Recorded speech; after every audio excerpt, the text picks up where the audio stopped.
les merveilles de celui qui vous a appelé des ténèbres à son admirable lumière. Alléluia, Alléluia,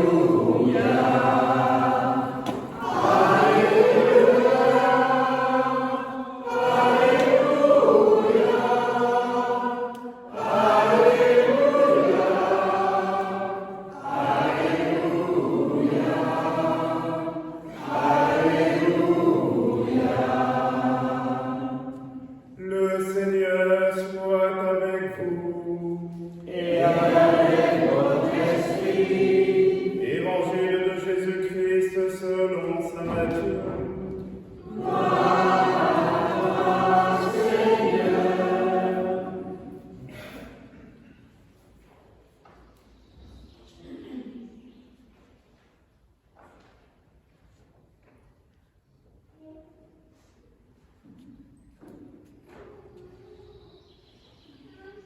En ce temps-là, Jésus disait à ses apôtres, « Celui qui aime son père ou sa mère plus que moi n'est pas digne de moi. Celui qui aime son fils ou sa fille plus que moi n'est pas digne de moi. Celui qui ne prend pas sa croix et ne me suit pas n'est pas digne de moi. Qui a trouvé sa vie la perdra, qui a perdu sa vie à cause de moi la trouvera. Qui vous accueille, m'accueille. Et qui m'accueille, accueille celui qui m'a envoyé. Qui accueille un prophète en qualité de prophète recevra une récompense de prophète. Qui accueille un homme juste en sa qualité de juste recevra une récompense de juste. Et celui qui donnera à boire même un simple verre d'eau fraîche à l'un de ses petits en sa qualité de disciple. Amen, je vous le dis, non, il ne perdra pas sa récompense. Acclamons la parole de Dieu. Louange à toi, Seigneur Jésus.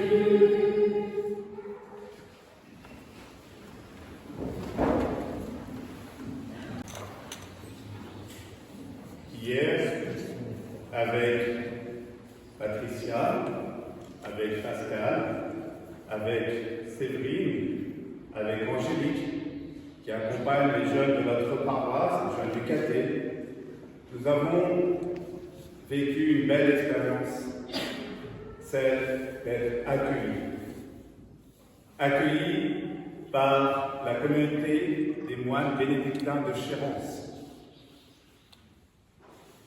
Accueillis aussi justement dans cette rencontre que nous avons vécue ensemble et il était aussi présent avec nous pour nous donner à entendre encore à travers les lectures aujourd'hui l'importance de l'accueil. Et comme nous avions bien goûté à cette force de l'accueil, nous avons eu la joie de célébrer l'Eucharistie de la messe anticipée, non pas à l'église de Merville comme nous le vivons chaque samedi soir à 18h, mais chez Madame Dardenne, chez elle, qui nous a accueillis. Dans la simplicité, ça nous a rappelé ces heures difficiles du temps de Covid, où nous ne pouvions plus nous accueillir les uns chez les autres. Même les parents ne pouvaient plus accueillir leurs enfants, les grands-parents ne pouvaient plus voir leurs petits-enfants. On avait perdu justement ce qui fait le sens même de ce que nous sommes. Nous sommes là justement pour nous accueillir les uns les autres et pour découvrir qu'en nous accueillant les uns les autres, c'est lui qui nous accueille. Accueillir la différence qui nous enrichit et qui est là pour nous dire n'ayez pas peur de tout ce qui arrive. Apprenez à accueillir aussi les événements qui peuvent nous dépasser, nous bousculer, nous déstabiliser, surtout lorsqu'ils sont repris et instrumentalisés par les médias, par les politiques, par toute personne justement à qui la violence, à qui la division profite. Nous avons entendu dans la première lecture que peut-on faire? Que peut-on faire? Que peut-on faire? C'est peut-être justement cette question qui vient à nos lèvres ou à notre pensée, à notre esprit, lorsque nous entendons l'intégrité qui traverse notre pays, qui déstabilise et qui peut enfermer, paralyser dans la peur et nous faire oublier que nous devons cultiver la foi. Nous devons justement aussi avoir foi en cette jeunesse, plutôt que de se laisser instrumentaliser par les médias qui nous la diabolisent. Oui, le monde fonctionne de manière trouble. Nous pouvons justement être désorientés par tout ce qui arrive. Oui, nous devons demander justement pour le monde, pour nous-mêmes, miséricorde, pardon. Pardon pour la mort de ce jeune Naël, pardon pour aussi la police qui n'est pas toujours aidée dans sa formation, dans les moyens, dans tout ce qui peut justement rétablir le dialogue entre cette jeunesse et notre pays. Ils sont l'avenir et nous devons leur redonner confiance. Nous devons précisément apprendre aussi à accueillir aussi tout ce qu'ils nous disent, comprendre au-delà de cette violence. Qu'est-ce qu'il y a? Qu'est-ce qui se passe? Quelles sont leurs souffrances? Qu'est-ce qu'on n'a pas encore entendu? Comment, effectivement, si nous n'écoutons pas, prévenir plutôt que de guérir, lorsque nous ne pouvons même plus guérir, lorsqu'il s'agit de la mort d'un enfant? Oui, nous devons écouter. Et c'est pour cela que je voulais rappeler au début de cette célébration. Et c'était tout le sens de notre marche hier. Aller à Chérence avec des jeunes, pour dire à ces jeunes merci d'être là, pour ceux qui ne sont pas là, pour ceux qui se laissent embarquer dans la violence, tous ceux qui sont instrumentalisés. Alors oui, les jeunes ont fait silence pour cette jeunesse. Ils ont prié pour cette jeunesse, ils ont marché pour cette jeunesse. Apprenons-nous aussi à marcher, à faire silence, pour faire taire tous ces bruits qui déchirent, tous ces bruits qui nous séparent, qui nous divisent. Nous avons entendu dans la première lecture tirée du livre des Rois, le prophète Élisée, qui vient chez une femme avec son époux. Et cette femme dit, je sais que celui qui s'arrête toujours chez nous est un saint homme de Dieu. Faisons-lui une petite chambre. Quand il viendra chez nous, il pourra s'y retirer. Et le prophète, accueilli, va demander à son serviteur, que peut-on faire pour cette femme?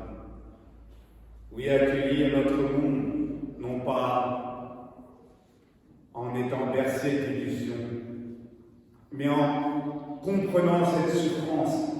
Le serviteur va dire au prophète Élisée, elle n'a pas de fils. Elle n'a pas de fils.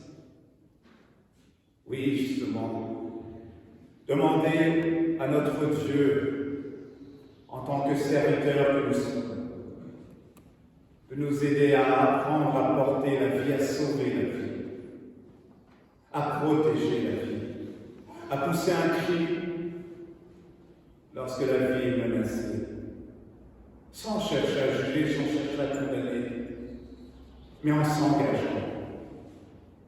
En s'engageant. Oui, accueillir Dieu, frères et sœurs, c'est accueillir la vie, c'est l'expérience qu'a fait cette femme. Elle a accueilli celui qu'elle reconnaît comme un témoin de Dieu, Nous sommes ces témoins de Dieu, ces enfants qui ont été hier avec nous, comment ils nous ont nourris par leur parole. Je t'enverrai la vidéo et nous pourrons entendre le message de ces enfants, nous invitant justement à ne pas nous laisser instrumentaliser par les médias, par les politiques. L'amour du Seigneur sans fin, je le chante. Ta fidélité, je l'annonce d'âge en âge, je le dis, c'est un amour bâti pour toujours. Ta fidélité est plus stable que les cieux. Accueillir et chanter l'amour de Dieu pour pouvoir en témoigner. Saint Paul, dans la lettre aux Romains, dit « Par le baptême, nous avons été unis au Christ Jésus, pour que nous menions une vie nouvelle, pour que nous accueillions une vie nouvelle. Non pas une vie justement ballottée par les vents de la violence, mais une vie accrochée au roc qui est la parole de Dieu. Accueillir aussi, je vous l'ai dit, et vous ne pourrez pas dire que je ne vous l'ai pas dit, accueillir précisément ce qu'il est venu nous apporter, le pardon, la miséricorde. Cela ne fait que commencer, frères et sœurs. Que nous faut-il encore attendre pour implorer miséricorde, pour demander le pardon pour les jeunes, pour la police, pour nos politiques, pour notre pays, pour nous-mêmes, pour le monde entier. Englués dans toutes ces divisions. Ressuscité d'entre les morts, le Christ ne meurt plus. Lui qui est mort, c'est au péché qu'il est mort. Qu'attendons-nous pour faire mourir le péché dans ce monde? C'est bien dans sa chair qu'il a su accueillir tous les péchés du monde. Alors, qu'attendons-nous pour justement apporter la paix? Nous avons entendu dans nos vies, juste à proximité, les mairies qui brûlent, les voitures, les gens qui se sont engagés tout au long de leur vie pour construire une entreprise. Et nous regardons ça sur nos écrans en nous disant, que pouvons-nous faire? Nous savons ce que nous avons à faire. Dieu nous parle. Ça nous s'ouvre. Voulons-nous vraiment, justement, la paix dans nos familles, dans nos quartiers, dans notre monde? En vivant de la grâce qui nous apprend à mourir à nous-mêmes pour le salut du monde, en apprenant à accueillir cette grâce de sa miséricorde, pas simplement pour nous, mais précisément pour tous ceux qui ne seront jamais accueillis, tous ceux pour qui, justement, toutes ces divisions, toutes ces violences profitent, tous ceux qui sont tapis dans l'ombre et qui attendent précisément de prendre la place. Oui, descendants choisis, sacerdoce royal, nation sainte, annoncez les merveilles de celui qui vous a appelé des ténèbres à son admirable lumière, qui accueille la vie éternelle de Dieu, vivra éternellement. Ne cherchez pas à posséder la vie, vous devrez tous la redonner. Recevez-la sans cesse pour entrer dans la vie éternelle qui vous est offerte par le Fils du Dieu vivant. Jésus nous dit cette parole terrible. Celui qui aime son père ou sa mère plus que moi n'est pas digne de moi. Celui qui aime son fils ou sa fille plus que moi n'est pas digne de moi. Celui qui ne prend pas sa croix et ne me suit pas n'est pas digne de moi. Comment comprendre ces paroles? Parce qu'il est la vie.